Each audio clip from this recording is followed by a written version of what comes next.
Bonjour chers amis.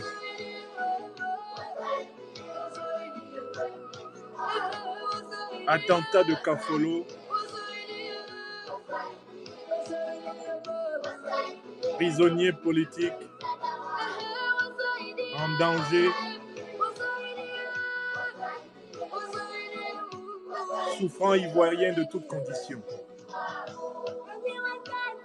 Comment comprendre l'étrange relation de M. Alassane Draman Ouattara à la souffrance ivoirienne? Je voudrais consacrer quelques minutes de réflexion sur cette page Twitter avec vous. Vous êtes plus de 35 000 à m'honorer de votre confiance. Oui, c'est une question d'actualité. La Côte d'Ivoire a été frappée dans la nuit du 10 au 11 juin par un violent attentat terroriste qui a coûté la vie, selon les derniers décomptes, à 13 soldats de l'armée ivoirienne. 13 pères de famille, 13 fils, 13 frères, 13 amis, 13 compagnons de la nation ivoirienne ont laissé leur vie sur le carreau, abattus presque tous en plein sommeil, par une attaque terroriste qui est la deuxième en moins de 4 ans, la précédente remontant au mois de mars 2016, si je ne m'abuse, et la seconde intervenant en ce mois terrible de juin 2020. Nous avons, dans de nombreuses conférences précédentes, analysé les causes, les circonstances et les leçons, les conséquences qu'il faut tirer de cet événement. D'ailleurs, il me semble que tous les acteurs politiques, tous les analystes, tous les citoyens, la communauté nationale ivoirienne devraient davantage insister sur les responsabilités impliquées dans cette tragédie. Car ce serait une erreur de laisser passer une telle occasion tragique qui, en réalité, devrait permettre d'approfondir les causes, les réalités et d'anticiper sur des tragédies similaires, voire pires, dans un proche ou lointain avenir. Mais mon propos, pour ces quelques minutes, avec vous, chers amis abonnés sur Twitter, consiste à m'interroger en profondeur sur l'espèce d'indifférence, de froideur, de détachement total que semble manifester de manière récurrente le président sortant de la République de Côte d'Ivoire, M. Alassane Ouattara, chaque fois que des Ivoiriennes, des Ivoiriens sont profondément dans la souffrance et dans la douleur. Avant d'en venir à l'attentat de Kafolo, je voudrais prendre quelques faits de souffrance ivoirienne qui, pour M. Ouattara, ont été littéralement passés par perte et profit dans un passé récent. D'abord, depuis la crise post-électorale de 2010-2011, des Ivoiriens ont été constitués en prisonniers. Et beaucoup d'entre eux sont des partisans, des proches ou des soldats qui ont obéi aux ordres de l'ancien régime du Front populaire ivoirien. Une bonne partie d'entre eux est encore en prison, au mépris de toute exigence de réconciliation nationale, au mépris de toute exigence de détente. Le président Alassane Ouattara, alors que toute la classe politique, mais de tous les bords, y compris à un moment donné de ses propres rangs, a appelé à une solution de pardon, de réconciliation, a appelé à la mise en œuvre d'une justice transitionnelle, le président Ouattara a refusé de desserrer l'étau sur cette partie de la Côte d'Ivoire représentée par les prisonniers politiques de la crise post-électorale 2010-2011, issus de la nébuleuse du Front populaire ivoirien ou fidèle à l'ancien régime. Des prisonniers politiques ont été constitués par la suite. Et la dernière grande vague a été constituée par les cadres, des députés, des militants de Génération et Peuple solidaire. Tous les appels convergents pour la libération de ces prisonniers politiques ont rencontré la sourde oreille du président Alassane Ouattara. Les autorités religieuses catholiques, à travers Monseigneur Coutois, l'ont appelé à libérer les prisonniers politiques. M. Ouattara a refusé. Les autorités religieuses musulmanes, à travers le Conseil supérieur des imams de Côte d'Ivoire, ont appelé le président Ouattara à libérer les prisonniers politiques. Le président Ouattara n'a pas voulu les écouter.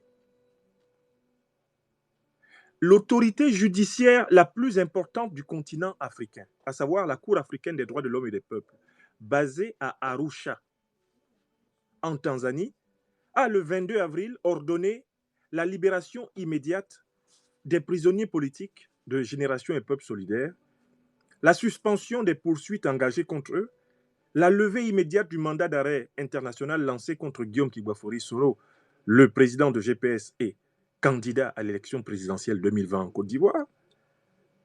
Et M. Ouattara et son gouvernement ont fait fi du délai de 30 jours qui leur avait été accordé, et celui-ci est épuisé depuis le 22 mai 2020 passé. Ils n'ont pas daigné respecter les décisions de l'auguste Cour africaine. Donc là, je viens de prendre seulement le cas des prisonniers politiques. De 2011 jusqu'en 2020, M. Ouattara est constant dans une attitude, c'est celle de l'indifférence totale envers le sort des prisonniers politiques. Voici que le Covid-19 est entré dans les prisons. Voici que parmi ces prisonniers politiques, il y avait des députés, il y a des députés, il y a des cadres. Mais M. Ouattara s'est même emparé des frères du président Guillaume Kibafori Soro qu'il a pris en otage. Simon Soro et le commissaire Rigobert Soro ont été arrêtés au simple motif qu'ils sont des frères du leader de GPS. Simon Soro a contracté la maladie du Covid-19 dans la prison infecte d'Abengourou où il avait été interné. Et ses jours sont menacés, ses jours sont en danger à l'instant où je vous parle. Ce qui est la situation de tous les autres prisonniers politiques, des plus anciens aux plus récents, qui peuvent trouver la mort du fait de l'infection des prisons ivoiriennes, reconnues aujourd'hui par Radio France Internationale après plusieurs médias ivoiriens qui ont été persécutés. Eh bien, les prisonniers politiques sont menacés. Et il ne faut pas oublier que le président Guillaume Kibafori Soro fait partie des hommes d'État ivoiriens. Et il a été le premier des hommes d'État ivoiriens à appeler le président Ouattara à libérer tous les prisonniers en surnombre dans les prisons, en raison de ce risque du Covid. On sait que la Côte d'Ivoire a une capacité de 8000 places dans ses prisons. Toutes les prisons, les 33 ou 34 lieux de détention en Côte d'Ivoire ont une capacité de 8000 places. Mais la Côte d'Ivoire a pratiquement en prison l'équivalent de 21 000 personnes, soit 13 000 prisonniers de trop qu'elle n'est pas capable de garder. Le président Guillaume Soro, longtemps avant que l'ONU ne tire la sonnette d'alarme à propos des conditions carcérales dans le monde, avait demandé l'allègement de peine de tous ceux qui sont en réalité en surnombre et qui sont aisément réintégrables dans la société sans des risques de sécurité. Et il avait, l'un des tout premiers, appelé à la libération des prisonniers politiques, parce que s'il y a une menace de contamination par la pandémie dans une prison, mais les premiers qui doivent être libres, ce sont les innocents, c'est-à-dire ceux qui sont arrêtés uniquement en raison de leur opinion ou de leur idéologie ou de leur engagement citoyen. Je laisse là le cas des prisonniers politiques. Et j'en viens maintenant à un cas d'insensibilité qui vraiment est un véritable scandale. Les militaires ivoiriens, au nombre de 13, ont donc été tués, dans les circonstances qu'on sait, dans la nuit du 10 au 11. Mais quelle a été la réaction du président Alassane Ouattara? Avant de répondre à la question de sa réaction, avant d'analyser sa réaction, je voudrais simplement rappeler, mais la réaction de chefs d'État comparables, de chefs d'État de pays comparables. Lorsque des militaires maliens sont tués, que fait le président malien Ibrahim Boubacar Keïta? Il se rend avec les meilleurs moyens militaires possibles sur les lieux où l'attentat a eu lieu Ensuite, il décrète une période de deuil national et, de manière personnelle et directe, il s'occupe d'assurer le cérémoniel et le protocole des obsèques des militaires qui sont tués. Voilà ce que fait, juste à côté de la Côte d'Ivoire, le président Ibrahim Boubacar Keïta, systématiquement, lorsque des soldats maliens tombent. Je vous prends un deuxième exemple. C'est l'exemple du président de la République française. Lorsque des soldats français sont tués sur le théâtre d'opération, immédiatement, des dispositions sont prises comme celle-ci pour les 13 soldats français récemment tués au Mali. Emmanuel Macron organise un cérémoniel digne de ces soldats et annonce l'organisation de ce cérémoniel après une déclaration immédiate auprès des médias, saluant le sacrifice des soldats et indiquant que la nation tout entière s'engage à leur rendre hommage. Mais jusque-là, M. Ouattara, président de la République de Côte d'Ivoire, ne s'en inspire pas. Mais je vais vous donner un exemple excentrique. C'est celui d'un autocrate plus ancien, un dictateur beaucoup plus enraciné dans la dictature. M. Paul Biya du Cameroun, d'ailleurs porté disparu selon tous les constats de l'opposition depuis le mois de mars. Mais enfin, même M. Paul Biya, connu pour son indifférence à la souffrance du peuple camerounais, eh bien, même M. Biya est capable, lorsque des soldats camerounais meurent, M. Biya lui-même est capable de se rendre personnellement auprès des familles et de participer officiellement et publiquement à la cérémonie d'hommage. En ce sens, les images ne manquent pas. Comme on le voit ici, lors de cet hommage aux militaires morts le 16 juillet 2017, où M. Biya personnellement se déplace. Alors, mais écoutez,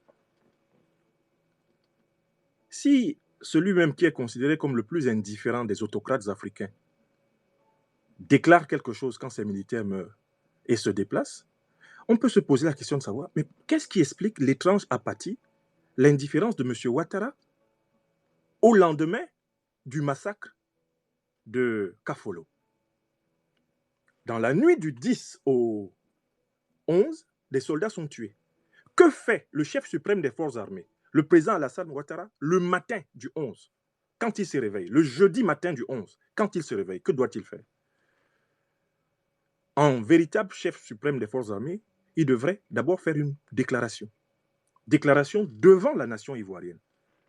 Saluer la mémoire des soldats, promettre que cette mémoire ne va pas être laissée en chaume, que l'attentat qu'ils ont subi va être vengé, promettre que une enquête va être ouverte pour absolument maîtriser les circonstances dans lesquelles l'attentat a été perpétré, et même promettre que si des responsabilités ivoiriennes sont engagées qui ont facilité cet attentat, sa sévérité, la rigueur de la loi sera impitoyable envers les auteurs.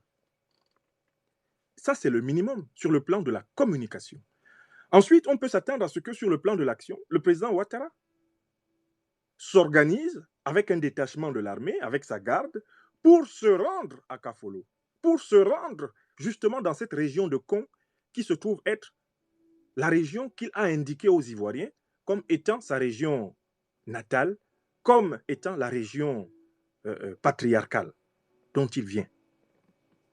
Mais M. Ouattara, l'actuel président de la République de Côte d'Ivoire, apprend le matin que ses soldats ont été tués. Quel est le réflexe qu'il a?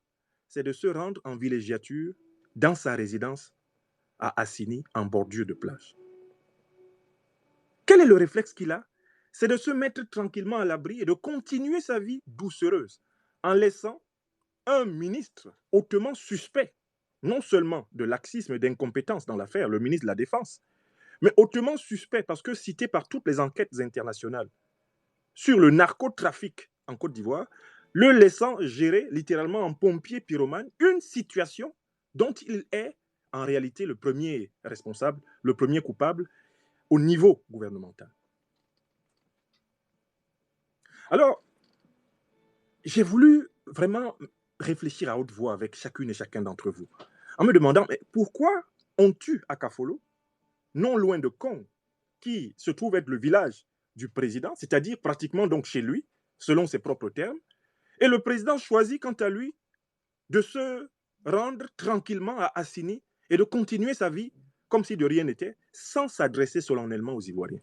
Que signifie ce comportement? Alors, analysons cela. Première hypothèse, certains pourront dire le président était tellement triste qu'il n'a pas su quoi faire.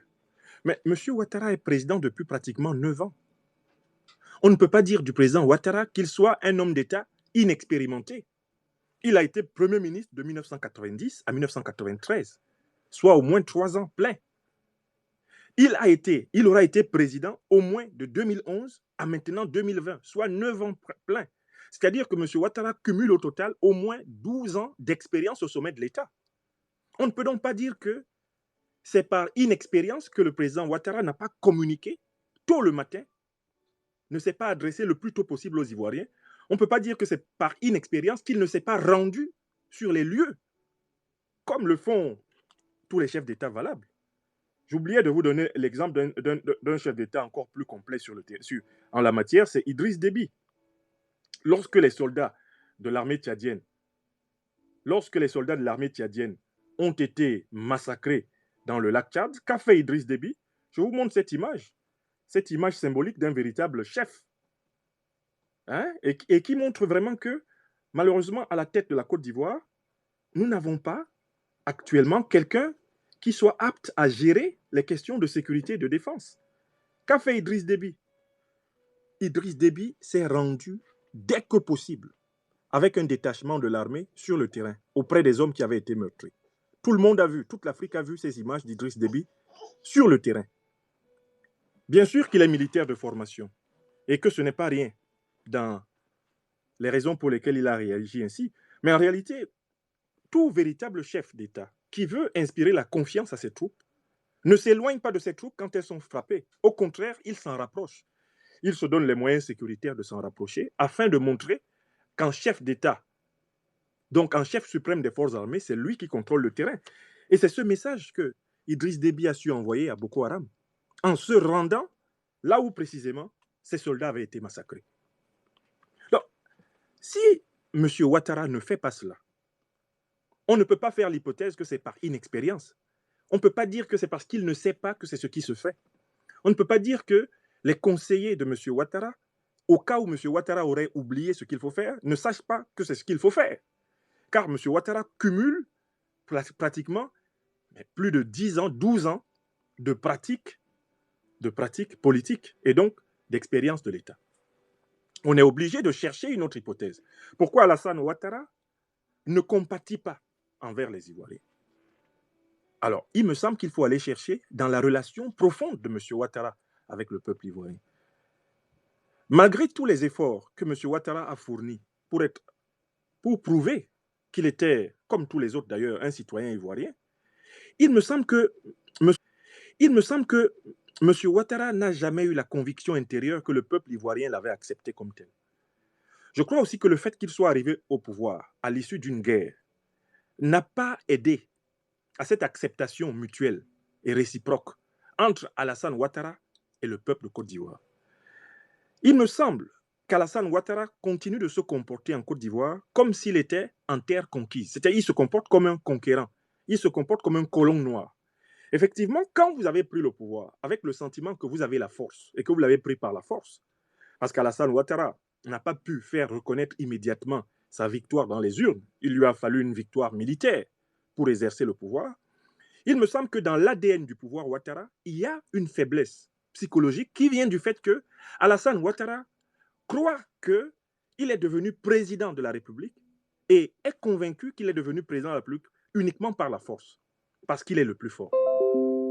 Effectivement, quand vous êtes devenu président de la République avec le sentiment que vous êtes le plus fort, que vous êtes ado puissancy, vous n'avez pas tendance à vous sentir redevable d'un certain nombre de gestes, d'un certain nombre de comportements envers votre peuple.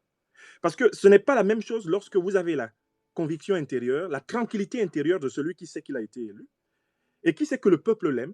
Vous ne vous comportez pas de cette façon-là. Alassane Dramane Ouattara ne croit pas que le peuple de Côte d'Ivoire l'aime vraiment et il se comporte envers le peuple de Côte d'Ivoire précisément comme quelqu'un qui se croit et qui est convaincu de n'avoir jamais été accepté. C'est une telle psychologie dans laquelle le sacrifice que les Ivoiriens ont consenti pour que M. Ouattara soit président n'est pas reconnu par Alassane Ouattara. C'est cette disposition psychologique à ne pas croire que les Ivoiriens l'ont accepté, l'ont toléré, l'ont finalement intégré comme l'un des leurs. Le fait qu'ils n'y croient pas a créé une espèce de plafond de verre, une espèce de barrière psychologique entre Alassane Ouattara et le peuple ivoirien, au point qu'il ne réussit pas à compatir à ce qui arrive aux Ivoiriens.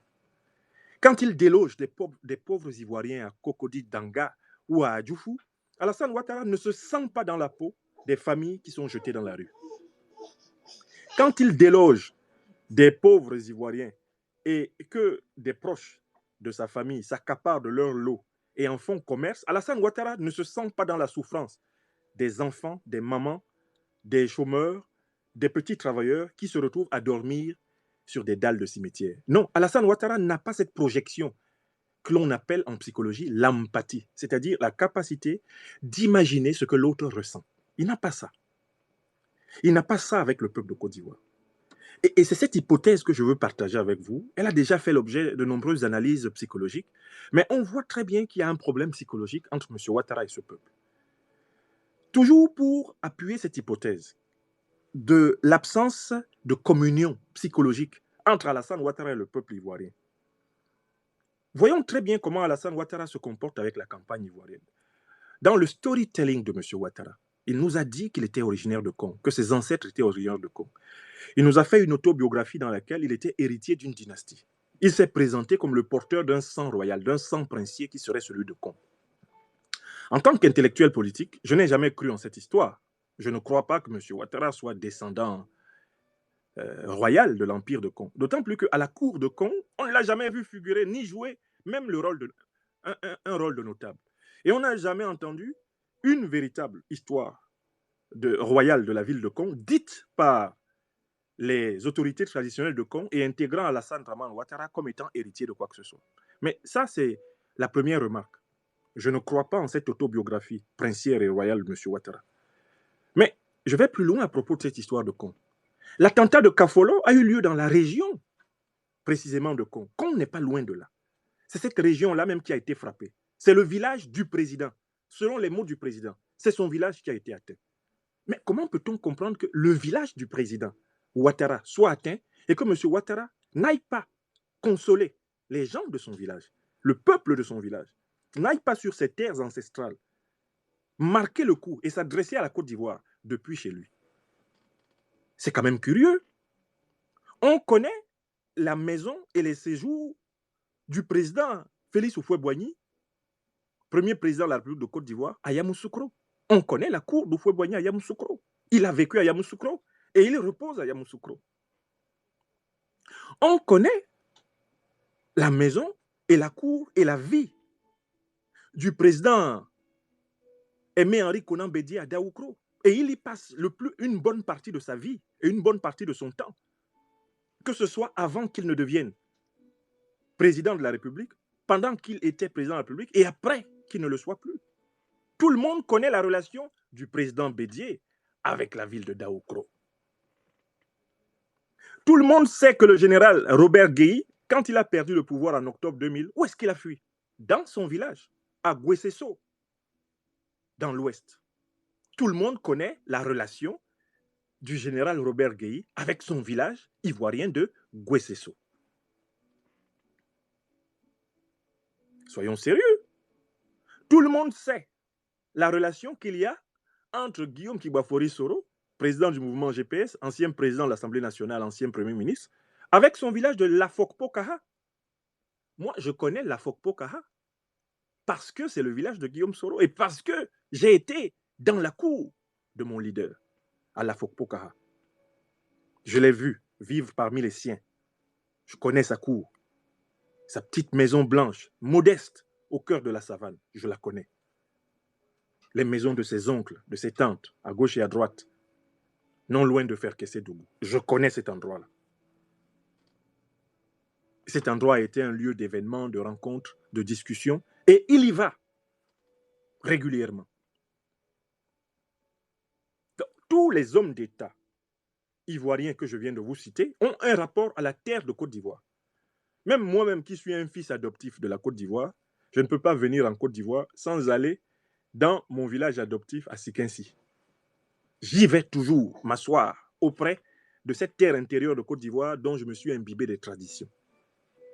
Alors que je suis originaire du Cameroun et que chez moi, c'est à Douala, chez moi, c'est à Yabassi, à l'origine. Même moi, j'ai mon coin à l'intérieur du pays où je me connecte avec la vie paysanne. Pourquoi Alassane Ouattara n'a-t-il pas cette relation à l'intérieur du pays? Pourquoi Alassane Ouattara, selon toutes les analyses qui nous parviennent, n'a jamais passé une nuit dans son supposé village de Kong? Ceci peut nous expliquer pourquoi les souffrances des Ivoiriens ne le concernent pas. Il vit à Abidjan, comme vivent la plupart des Occidentaux de passage en Côte d'Ivoire, et il vit à Assini, Assini qui est en réalité une enclave occidentale en Côte d'Ivoire. La plage d'Assini, les villas cossues d'Assini sont des enclaves occidentales en Côte d'Ivoire. Celui qui vit dans ces villas-là ne peut pas dire qu'il vit avec les Ivoiriens. C'est une espèce de club med à l'ivoirienne, Assini. Donc j'ajoute ce deuxième argument. Alassane Ouattara est détaché, non pas simplement psychologiquement, spirituellement de la Côte d'Ivoire, mais il est aussi détaché concrètement. Il est détaché charnellement des Ivoiriens. Il ne vit pas avec eux. Il ne vit pas parmi eux. Il vit au-dessus d'eux et à l'écart d'eux. Je recommence. Alassane Ouattara ne vit pas avec les Ivoiriens. Il ne vit pas parmi les Ivoiriens. Il vit au-dessus des Ivoiriens et à l'écart des Ivoiriens. Voilà la réalité. Donc, il se réfugie à Assini. C'est ce qu'il avait déjà fait lorsque le Covid avait attaqué la Côte d'Ivoire. Les Ivoiriens commençaient à tomber comme des feuilles sèches lors de l'harmattan. M. Alassane Ouattara a pris tout un détachement militaire. Il a pris et réservé la plupart des hôtels d'Assini pour lui et sa troupe, et il est allé s'installer dans sa villa, d'où il a été chassé par une tempête. Même réflexe. La Côte d'Ivoire est attaquée dans la nuit du 10 au 11. Les militaires ivoiriens sont saignés à blanc. 13 morts. Que fait Alassane Ouattara? Il retourne à Assini. Se mettre à l'aise, se mettre au vert, pendant que la Côte d'Ivoire se meurt. Et là, il est encore chassé par quoi? Cette fois-ci par une vague, sortie de l'océan. Si cette vague n'était pas sortie de l'océan, il est à prévoir que M. Ouattara serait encore en train de se dorer tranquillement la pilule à Assini. Alors que la Côte d'Ivoire a été mortellement frappée dans la nuit du 10 au 11. Cette attitude, ce détachement, cette froideur, cette indifférence sont le signe d'un homme qui n'a jamais véritablement épousé la cause de ce peuple. Alassane Ouattara, finalement, n'aura voulu qu'une chose des Ivoiriens, c'est qu'il se livre pieds et poings liés à sa domination. Que les Ivoiriens se couchent pour qu'ils prennent le pouvoir.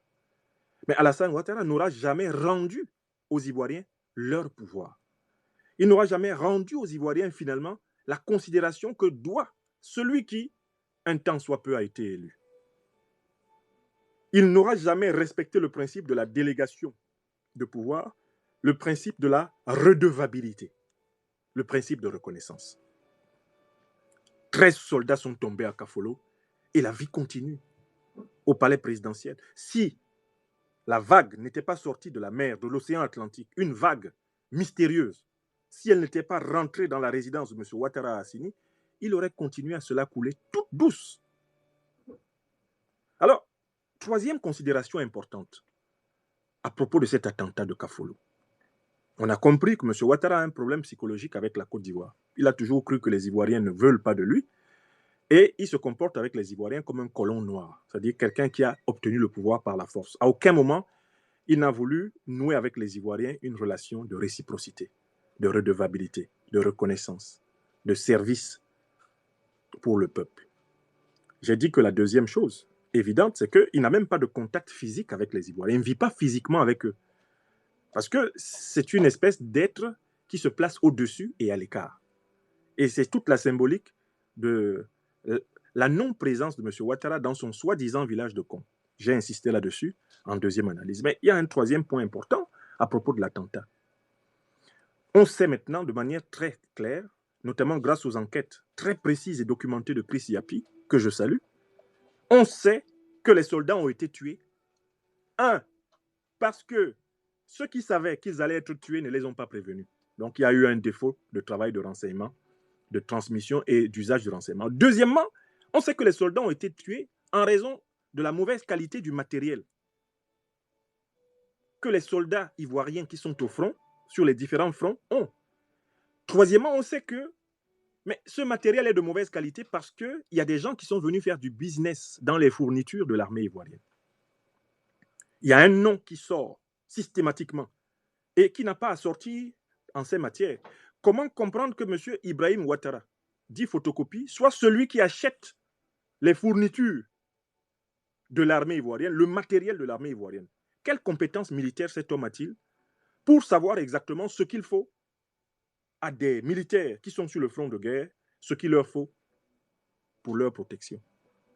C'est cet homme-là qui serait responsable des abris de fortune en contreplaqué qu'il aurait construit pour loger des soldats exposés aux tirs ennemis. Mais c'est du jamais vu dans l'histoire militaire. On dégage une dotation pour protéger les militaires, pour leur assurer des conditions de combat optimales, des conditions de vie optimales. Monsieur Ibrahim Ouattara en profite pour organiser un système de rétrocommission, acheter du matériel en toc, du matériel superficiel, du matériel fragile, qui expose les vies des soldats ivoiriens. Et on peut se demander, mais il est ministre des Affaires présidentielles, mais est-ce qu'il est en même temps ministre de la Défense? Est-ce qu'il est en même temps ministre de la Sécurité? Mais finalement, Ibrahim Ouattara serait-il ministre de tout? Puisque son président de frère est le grand Manitou. Je recommence la question. Ce monsieur Ibrahim Ouattara serait-il ministre de tout? Puisque son frère, Alassane Ouattara, est président de tout et grand Manitou. C'est très grave. Alors, donc, la négligence des vies des Ivoiriens qui caractérise le clan Ouattara, et notamment ici le président Alassane Ouattara, est absolument effrayante. Voilà pourquoi je voudrais conclure cette brève réflexion, cette méditation à haute voix en disant, nous savons pourquoi M. Ouattara est indifférent aux souffrances des Ivoiriens. Pourquoi? Première raison, parce que M. Ouattara se comporte comme un colon noir. Il croit qu'il a obtenu le pouvoir en Côte d'Ivoire par la force. Celui qui obtient le pouvoir par la force et qui se représente comme étant le plus fort ne demande pas de compte au plus faible. Pour Alassane Ouattara, le peuple ivoirien est faible. Et lui, il est le plus fort. Le plus fort ne demande pas de compte, ne rend pas de compte, pardon, au plus faible. Deuxième raison, M. Ouattara est physiquement détaché de la Côte d'Ivoire. Et la preuve, il n'a pas de village. Il n'a pas de village en Côte d'Ivoire. Le village allégué de M. Ouattara, la fameuse ville de Kong, qui aurait dû bénéficier de toute sa compassion dans cette période terrible, vous avez bien vu, une fois de plus, que M. Ouattara n'a rien à foutre de Kong. Ou, selon plusieurs observateurs, il n'aurait même jamais passé une véritable nuit. Comme s'il craignait je ne sais quel fétiche ou quelle malédiction, comme s'il craignait la sanction je ne sais de quel mensonge ou de quelle parjure sur les mânes de ses supposés ancêtres. C'est la deuxième raison de l'indifférence de l'homme. Enfin, il y a une troisième raison. Le clan Ouattara, le régime Ouattara privilégie ses profits personnels, ses bénéfices personnels. Il privilégie ses rétrocommissions, remplir les poches du clan à les faire craquer est une priorité pour ce régime qui a confondu la politique et le commerce. Le régime Ouattara, c'est le régime de la confusion entre la politique et le commerce. C'est un régime de commerçants surclassés en politique. Il faut commander du matériel pour les militaires, il faut loger les militaires, il faut construire des bunkers pour les militaires, ils vont acheter du toc parce que la différence, ils la mettent dans leur poche. C'est connu, c'est le régime, le plus grand organisateur de rétrocommission de toute l'histoire des finances publiques de la Côte d'Ivoire. C'est ce régime. Regardez ces indices de corruption. Regardez les révélations des enquêtes de l'ARNMP, l'Agence de régulation nationale des marchés publics, notamment quand elle était dirigée par un homme très courageux que je salue, M. Koulibaly Nonkarna. Il a rédigé des rapports affligeants pour le régime à propos du faux et l'usage du faux dans les marchés publics sous Alassane Ouattara. Donc voilà les 3 raisons pour lesquelles ce mépris inacceptable est réservé aux soldats ivoiriens abandonnés, lâchement assassinés à Kafolo. Et c'est un message très négatif pour le peuple de Côte d'Ivoire, pour l'armée ivoirienne et pour la tranquillité et la sécurité à venir. Il y a donc urgence. Mais alors là, urgence. C'est une urgence vitale que les responsabilités dans le drame de Kafolo soient situées.